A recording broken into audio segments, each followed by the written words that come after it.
Food occupies a significant place in our lives because it sustains us physically and often influences our culture, habits, and relationships. While it may not be the highest priority in terms of immediate needs, understanding the importance of nourishing our bodies with quality, balance, and understanding God's food is essential for overall well-being and honoring the gift of life.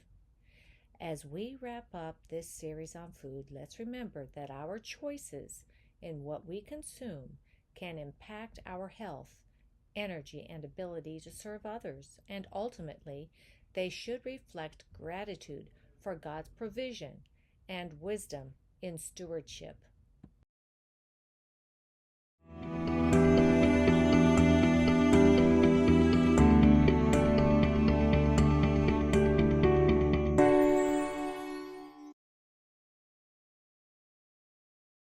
Hello, I am Catherine DeRose, your health minister, bringing to you what I consider life-changing practices to improve your health through 8 self-healing requirements.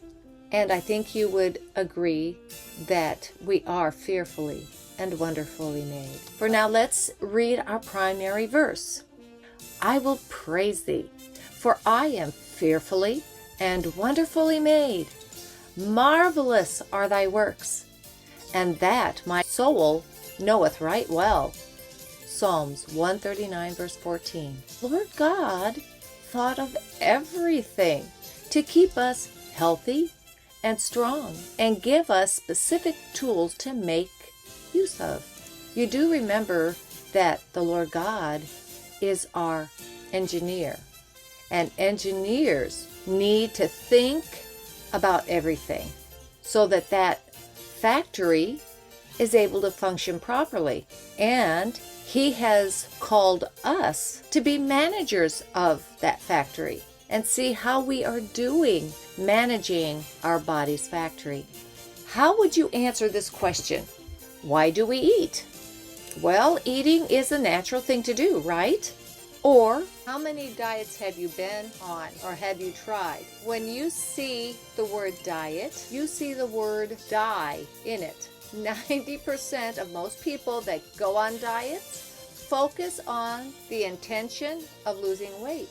Instead, they should be learning more how to eat healthy. Most people believe that diets are a form of sacrifice from the foods they enjoy or going hungry to achieve their weight goal. Most people describe diet as measuring portions and eating fewer calories. All of these descriptions are very different from the true meaning. Your mindset needs to change. Diet comes from the word Diatia in Greek, which means a way of life. So we all are on a diet. How do you like that? A way of life in terms of food indicates what is eaten, how much is eaten, when it is eaten on a daily basis. A way of life also indicates many things other than just food, including a manner of living or a lifestyle. So what is your manner of food consumption? How does it match up with the self-healing requirements? Almost all means of man trying to keep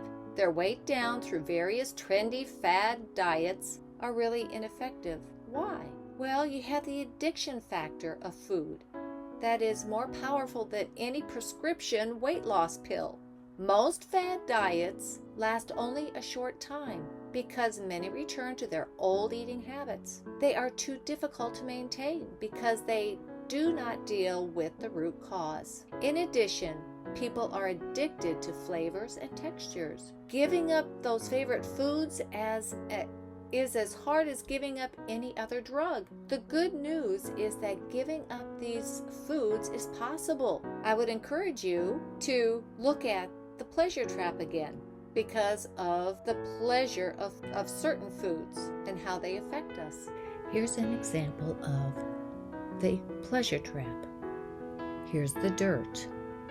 Science has discovered that the combination of both sugar and fat in one food group can lead to more intense cravings.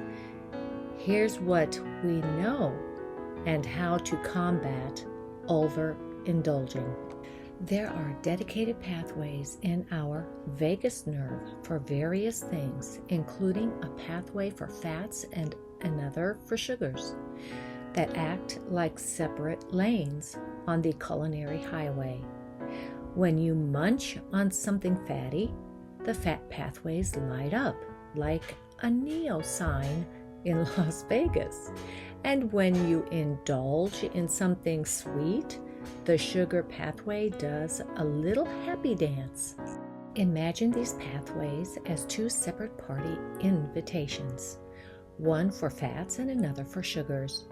When you are at a party, you're having fun, right? Well, our brain is no different. It enjoys these food parties too. But when you combine fats and sugars, it's like sending out a double invitation to the brain's ultimate party central.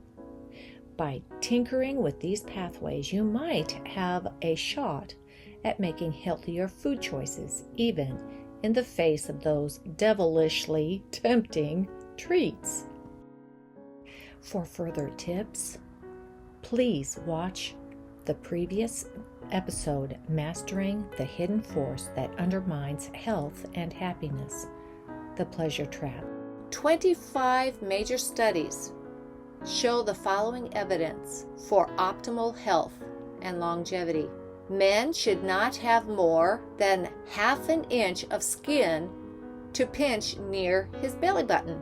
Women should not have more than 1 inch. Almost any fat over this is a health risk. Why? A little extra fat around the midsection results in much interference with insulin's effectiveness to regulate blood sugar. The risk of fat settling around the middle section causes suffocation of vital organs. 2 to 5 times as much insulin may be secreted in an overweight person, so it would be beneficial. And part of that fat is the internal fat that surrounds the organs. Let's get into the nuts and bolts of nutrition. There are 5 essential nutrient groups that you need in your diet. They are carbs, protein, fats, vitamins, and minerals. While you may know each one of these categories, not all of them are created equal.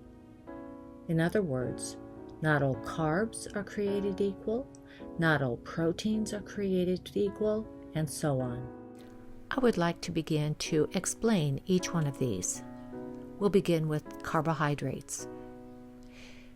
Carbohydrates is a scientific name for sugar, an organic compound that consists of carbon, hydrogen, and oxygen. The main source of energy for the body is the carbohydrate.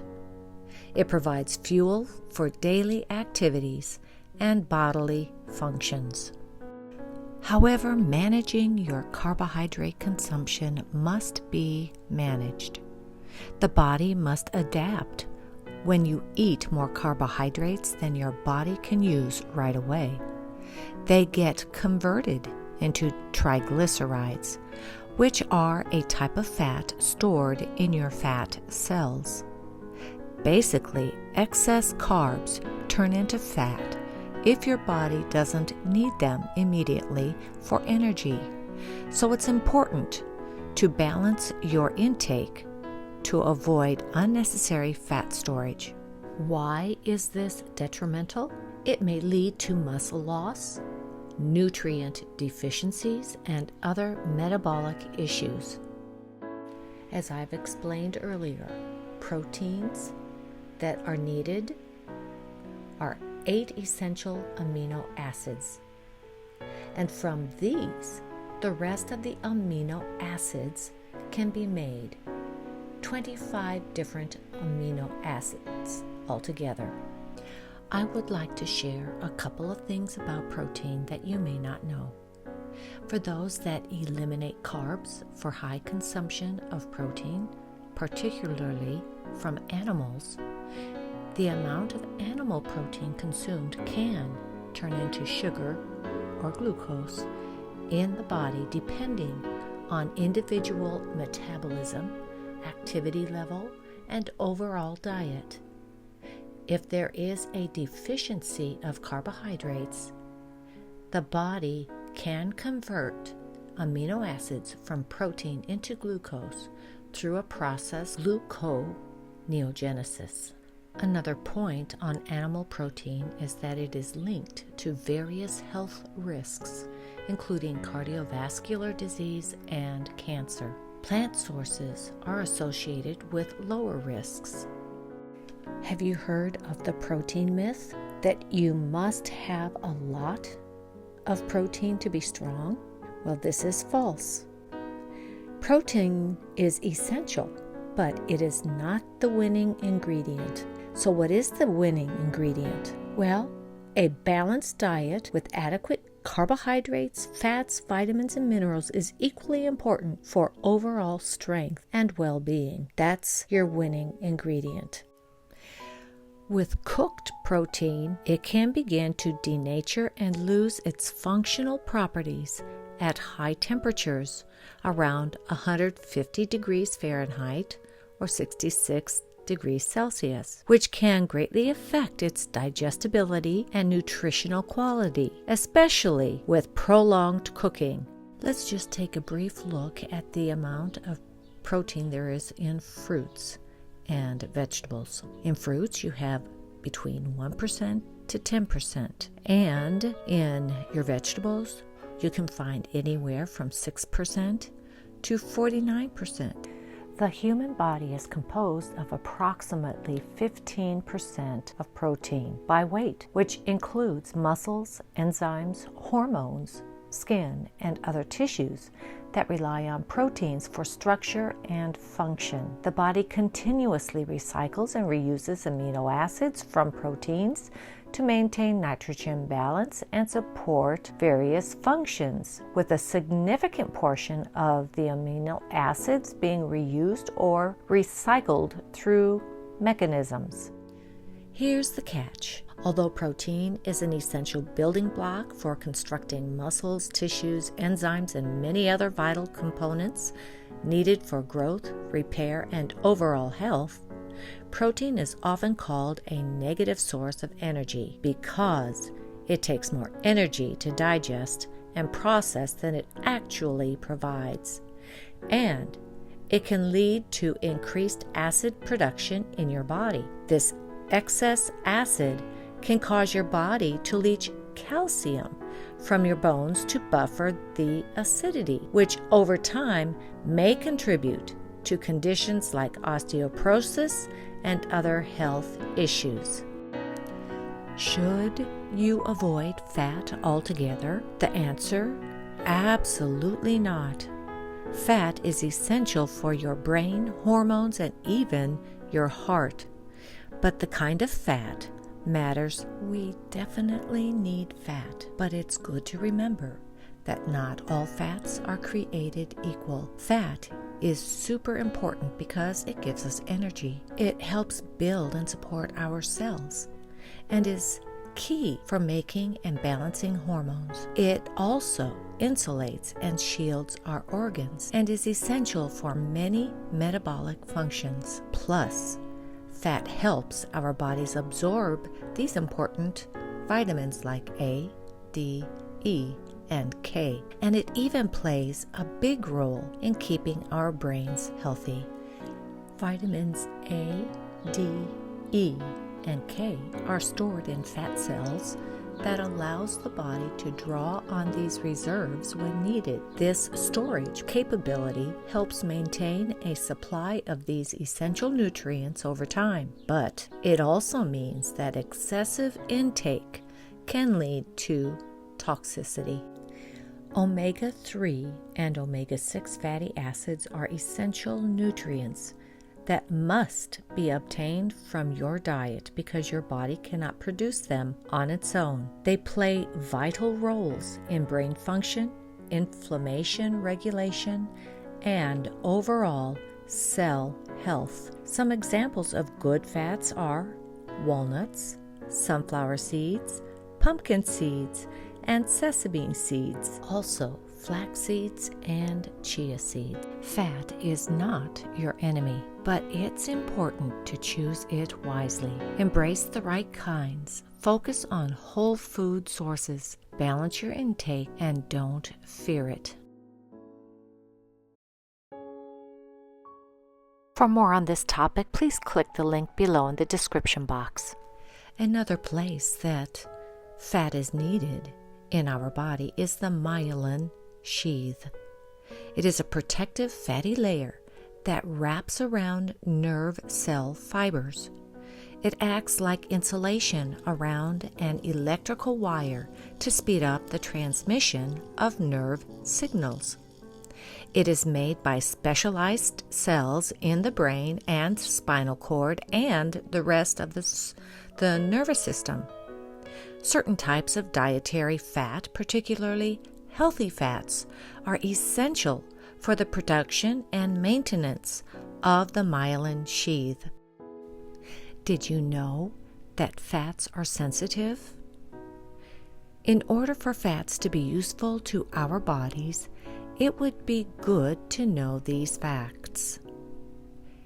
Fats are sensitive to heat, light, and oxygen. In order to stabilize fats, the food manufacturing companies have created an artificially hydrogenated shelf life fat that includes hydrogen gas along with a catalyst such as nickel to convert liquid oils into solid or semi-solid fats. But there is nothing about these fats that is stable for your body. These trans fats raise bad LDL cholesterol and lower good HDL cholesterol, which increases the risk of heart disease. Let's discuss the LDLs and the HDLs and clear up some confusion about them. Are you confused about LDLs and HDLs and fats in general? Well, let's get into it. I would like to break down the VLDLs, IDLs, and HDLs, and they all have different roles. VDLs are produced by the liver to transport triglycerides and cholesterol to tissues. As VDLs deliver triglycerides to cells, they lose size and triglyceride content, therefore making it easier to get stuck in your arterial walls. Where do VLDLs come from? Well, they come from excessive production that comes from poor diet, genetic factors, and metabolic disturbances, which we'll talk about shortly, that can increase LDL levels, especially the small, dense, and more harmful LDL particles associated with cardiovascular risk. What damages your arteries? Those chemicals, heavy metals, molds, and sugars. The sugars that are floating in your blood that are like shards of glass. They damage the lining of veins and arteries. Moving on to the intermediate density lipoproteins, or IDLs. These larger LDLs are less atherogenic and are considered a healthier form of LDL. They develop when LDL particles are less modified and retain more lipid content, resulting in a bigger, lighter, and more buoyant shape. The HDL formation is influenced by factors such as you guessed it, balanced diet, healthy metabolic function, and genetics, which promote the production of these less harmful, larger LDL particles that are less likely to penetrate arterial walls and cause plaque buildup. When I refer to the genetic side of things, I mean we can manipulate our gene expressions or cellular function changes through the influence of environmental factors, lifestyle, and developmental processes, and they affect how genes are turned on or off. In other words, we are not stuck with our familial genetic pathways as once thought or have been taught. In a nutshell, LDL, or your litter bugs or bad boys, are like a bandage. HDL is the trash pickup that removes and recycles. Barbara O'Neill does a very excellent job in explaining about fats and how they function in the arteries and veins. Please check her video out by clicking it in the description box. Let's move on to the nuts and bolts of vitamins and minerals and the loss of these real nutrients. Vitamins, also known as vital amines, are required amino acids in small amounts for functions such as energy production, immune support, and cell repair. They help process foods for digestion, to absorb nutrients into the body, but they are very sensitive to heat and light. Vitamin loss varies depending on the type of vitamin, the cooking method, the temperature, and the duration of the cooking. Let's take a look at each of these vitamins and see what kind of percentage they lose through heat. Vitamin C, 50% to 70%. Your B's, 20 to 50%. Your A's and D's, 40% at boiling point. Vitamin E at 55%. Vitamin K, 10 to 20%. And vitamin B12, 10 to 30%. Also notice their sensitivity to artificial light and sunlight. It is important to get the most of the minerals out of your food as you can because they build strong bones and teeth, support nerve transmission, muscle function, and maintaining fluid balance.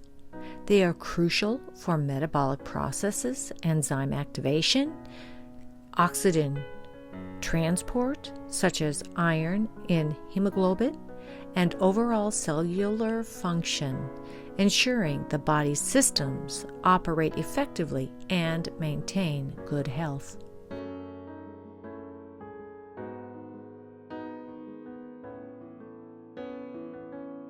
The kind of heat and prolonged heat can alter the chemical form of iron, especially non-heme iron found in plant-based foods, making it less available for absorption.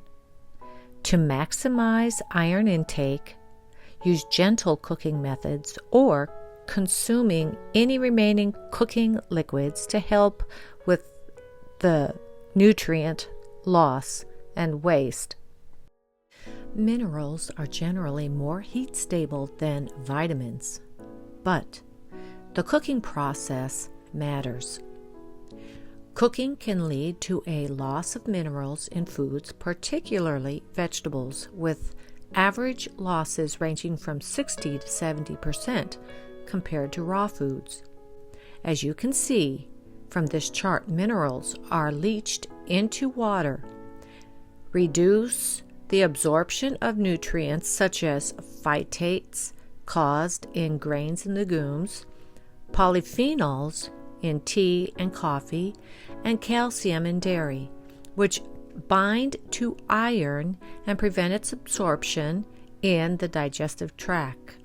Methods like steaming or quick sautéing are preferable as they help retain the nutritional value. A wellness principle here is that each cell is like a generator. We already know that. We've talked about that with our cells. That requires fuel and oxygen to generate electrical energy and foods that fuel your body this year, which dictates how healthy you will be next year. A well-tuned body doesn't run well on inferior fuel. Here is a concept that you may not have heard. What you eat today walks and talks tomorrow. Your body uses liquid sugar, refined sugar, and natural sugar in different ways. Let's take a look at how your body uses these. They are all processed very differently. Soda pop has 10 to 12 teaspoons of sugar that destroys your white blood cells, and their ability to destroy bad bacteria for half a day at 92%. The main reason for this is that liquid sugar, such as in sodas, causes a quick spike in blood sugar levels due to its rapidly absorption through the stomach and into the bloodstream, bypassing the slower digestion process of solid foods. This contributes to nutrient deficiencies such as displacing or removing or rearranging the nutrients. Processed sugars foods come with artificial chemical additives, flavors, and stimulants to encourage consumption of something that we should not consume. On the other hand, natural sugars are found naturally in foods that contain vitamins, minerals, proteins, and fiber. Refining natural sugar removes the nutrients. How does the body use sugar? The body uses sugar or glucose as a vital energy source. When you consume carbohydrates, they are broken down into glucose, or OS equals sugar, which enters the bloodstream, then into the cell for cellular respiration, for muscle movement, brain activity, and metabolic processes. Without these nutritional bodies, the refined sugars supply calories without the nutrients called empty calories. There is no recommended daily intake for sugar because, simply put, it doesn't offer anything beneficial to our bodies beyond a fleeting burst of energy.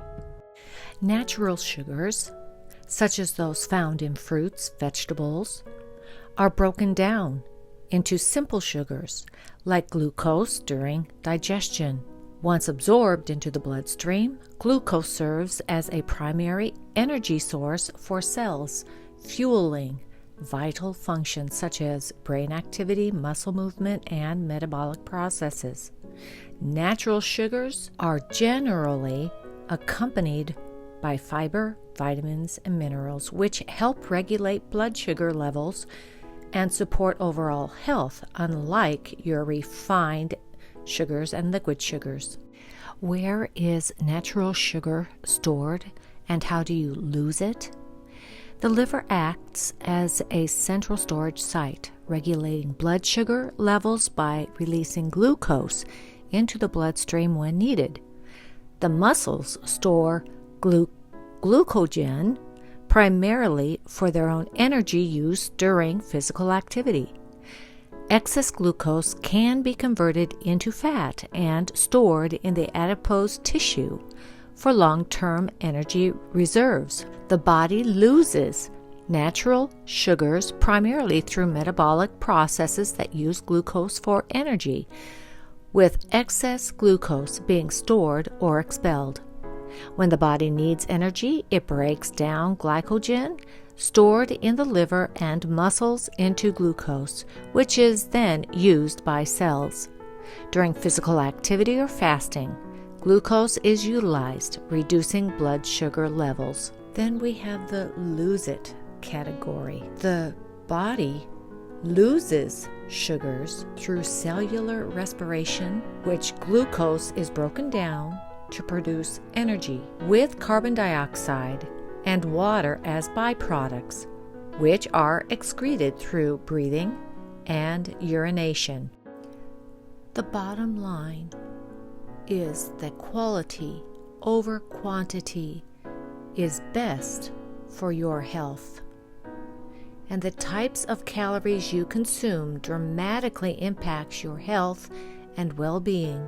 Quality food refers to foods that are fresh, minimally processed, nutrient-rich, and free from harmful additives and or contaminants, providing essential vitamins, minerals, and antioxidants to support health. While variety is important in a diet to ensure a broad spectrum of nutrients, quality focuses on choosing wholesome, high-standard ingredients that nourish the body effectively. Are you eating light? Your fresh fruits and vegetables, through photosynthesis, absorb light, transforming sunlight into vital nutrients and energy. When you eat them, you eat light that has been transformed, and you receive those nutrients for energy and health.